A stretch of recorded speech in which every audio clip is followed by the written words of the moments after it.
But it looks like in Brazil, they are locking up people for misinformation and disinformation or on various other pretexts.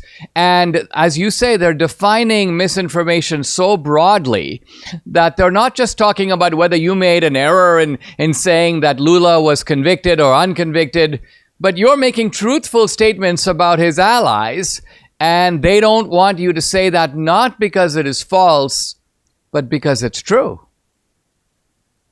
You're absolutely right.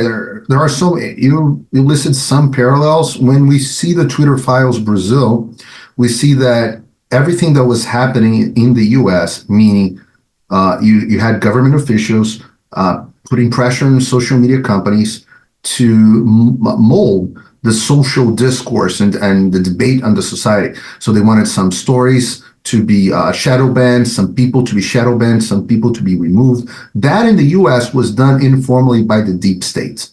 In Brazil, it was done officially by the Supreme Court.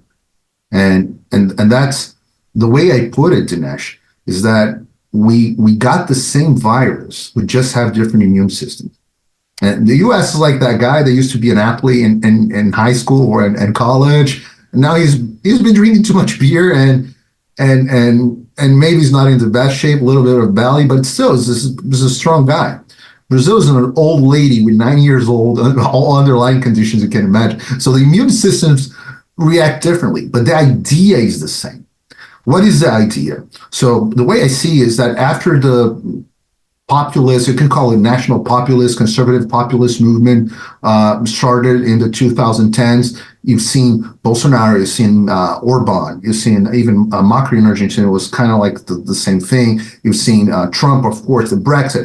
You saw the conservatives gaining strength and the separation between that old type of like center establishment Republicans being dominated and going away to give place to these actually patriotic, more excited and more conservative electoral base. So the left noticed that, well, they lost the monopoly of the facts because of social media, and they blame the rise of these guys on social media.